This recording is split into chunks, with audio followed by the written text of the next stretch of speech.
42焊条点焊一遍活，分享给大家。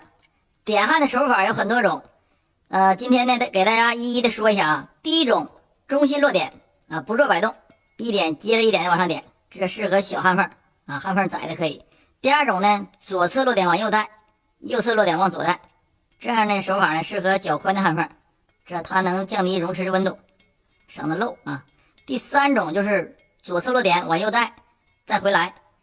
左侧落点往右带再回来，这种手法呢适合带破口的啊，比如说你想起油快，这样的手法比较好用啊，可以多停一小会儿。再有一种就是中心落点左右晃动焊条啊，也是咱们经常常用的中心落点左右一晃，中心落点左右一晃。接下来呢，给大家拍一段高清熔池，大家来看一下。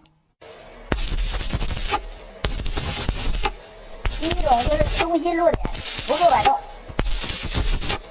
不做摆动。一点接着一点的往上点，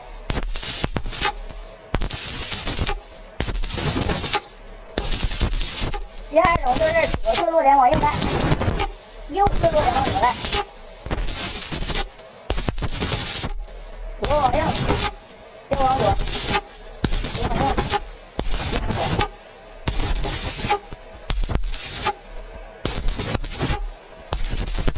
第三种是左侧落点往右带。再回来，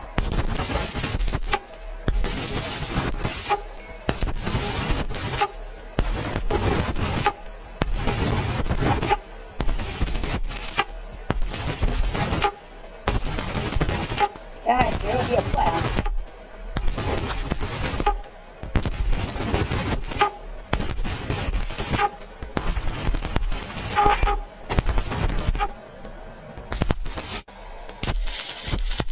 第四种就是中心落点左右晃动焊条，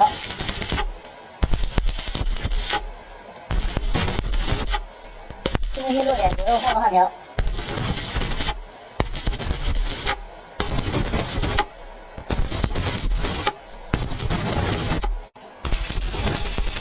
再给大家说一种就是挑弧，上平面的时候呢可以挑弧。